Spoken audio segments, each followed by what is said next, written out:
Coming to you from Annapolis, Maryland, home of the U.S. Naval Academy, the sailing capital of the world, home of the world's largest crab feast, and 4 signers of the Declaration of Independence.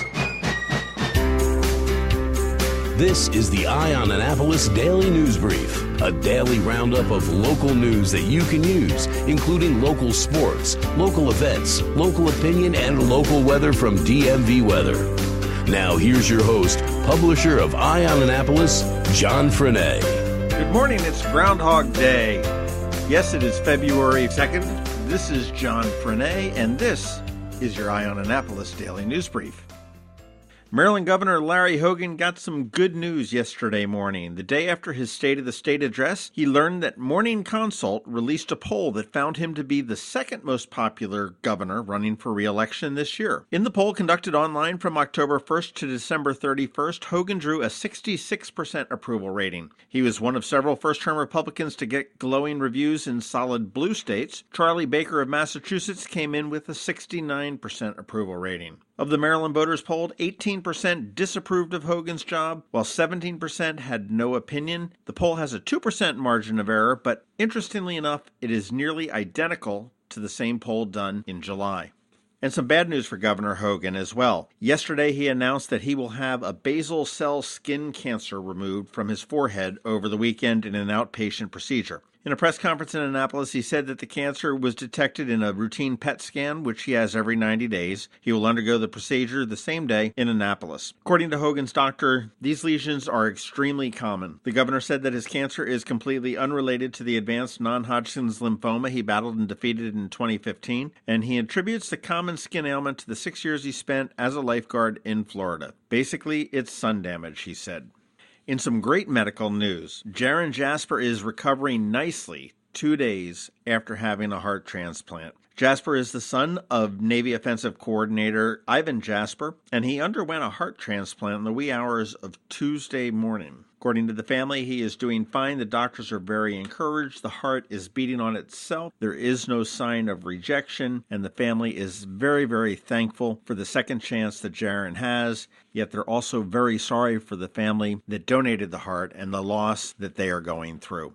While winter hasn't been particularly bad, the police departments all over are beginning to warn everybody again, do not warm up your cars and leave them unattended. Authorities say this is a 100% preventable crime, and bad guys will go out, see vehicles warming up unattended with keys in the ignition, makes it real easy to jump in and drive right off. So if you've got to warm up your car, do it while you're sitting in there. Don't start it and then hang out in the house.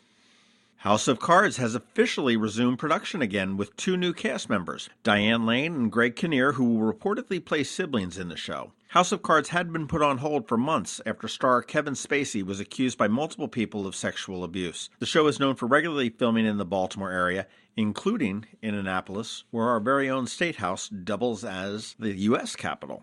As I mentioned in the beginning, as I said earlier, it is Groundhog's Day, and Punxatawney Phil is getting ready to come out of his hole in about 25 minutes if you are listening to this daily news brief right at the beginning. The rodent will come out at 7:25 a.m. However, the festivities in Punxatawney have been going on since 3 a.m. It is quite the production if you have never seen it. If you would like to see a live stream of the groundhog coming out of a hole, you need to get a life. No.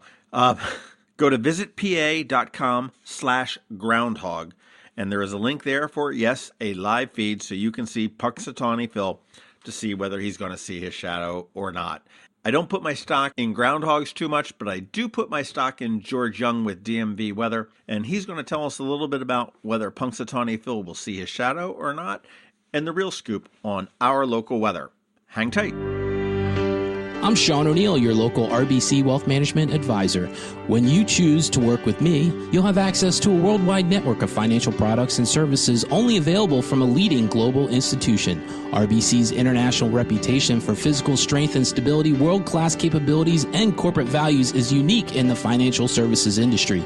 I also recognize the importance of reinvesting in the communities in which we live and work, and I'm committed to serving my clients by building long-term relationships based on trust, integrity, and confidence. I look forward to helping you with your wealth management needs. Call me, Sean ONeill, today at 410-573-6723 for a complimentary consultation. RBC Wealth Management, a division of RBC Capital Markets, LLC. Member NYSE, FINRA, and SIPC.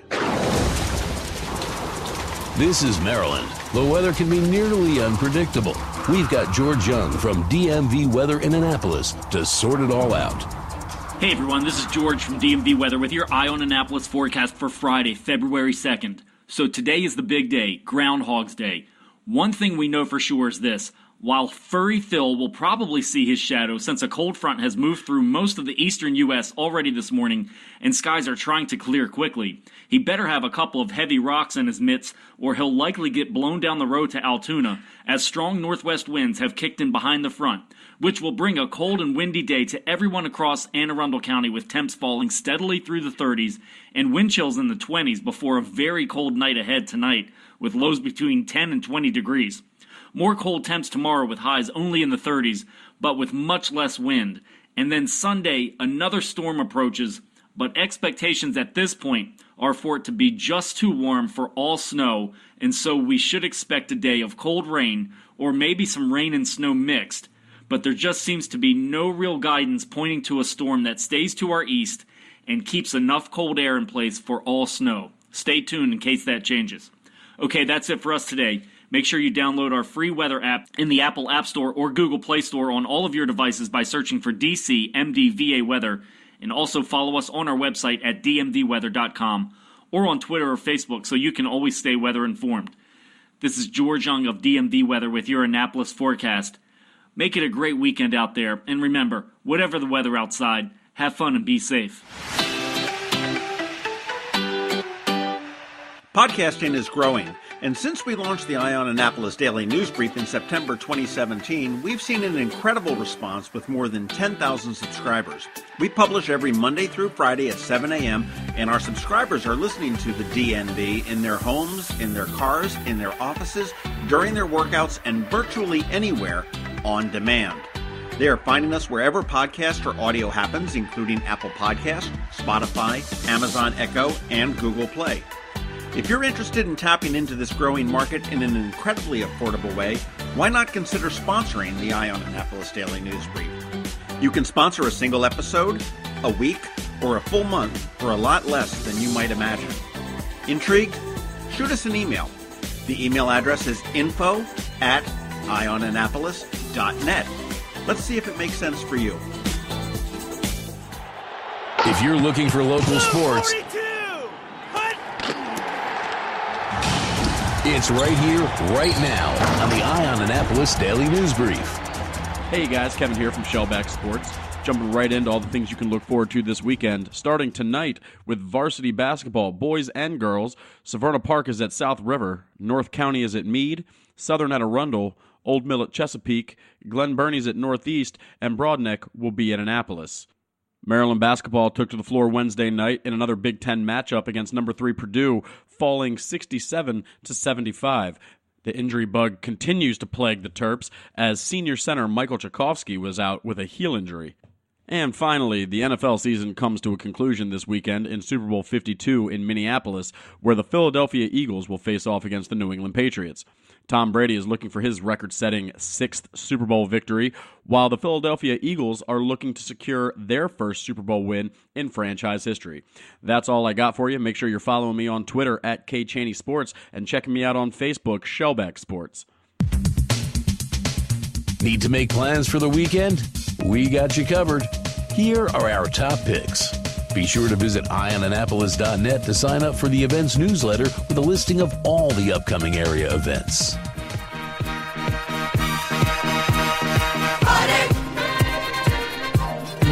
Thank God it's I don't know, the older I get, the more I say, thank God it's Friday. Well, I'll tell you, Friday night has a good night going on this weekend at Maryland Hall, 8 o'clock. The the Paul Reed Smith Band takes the stage, and they just announced that Buck Dharma, who is the guitarist for Blue Oyster Cult, will be sitting in with Paul Reed Smith during this session. There are still about 70 seats left available. The show gets underway at 8 p.m. at Maryland Hall, and you can still pick up tickets at marylandhall.org. Tomorrow afternoon from 2 to 4 p.m., it is the grand opening of Gigi's Playhouse. Well, what is Gigi's Playhouse? It's not a playhouse, like a theatrical playhouse, but it is a place for children with Down syndrome that can play, parents can get support, and it's a much-needed resource here in the Annapolis area. It is the 35th such playhouse in the country. The founder will be there along with her daughter, Gigi, as well as the local team. Gigi's Playhouse is located at 129 Lubrano Drive in Annapolis, and that's over there by Best Buy and Home Depot there near the mall. And First Lady Yumi Hogan will be cutting the ribbon as well.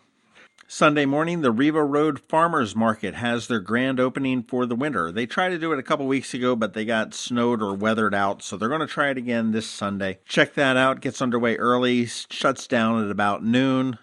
I highly recommend going to see The Pie Man.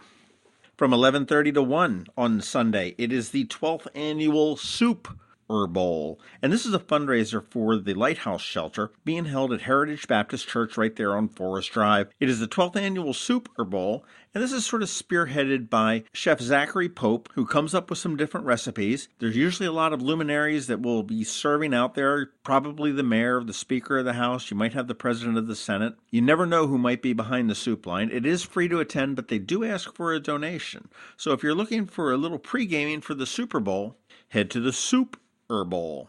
Speaking of the Super Bowl, the Philadelphia Eagles take on the New England Patriots at 6:30 p.m. If you are not watching at home, my recommendations for places to go would be Buffalo Wild Wings, the Green Turtle, Union Jack's, or the Original Steakhouse over in Edgewater. They all have, and Glory Days Grill. They all have great TVs, great sound, and it'll be a great time to watch the Eagles beat the Patriots.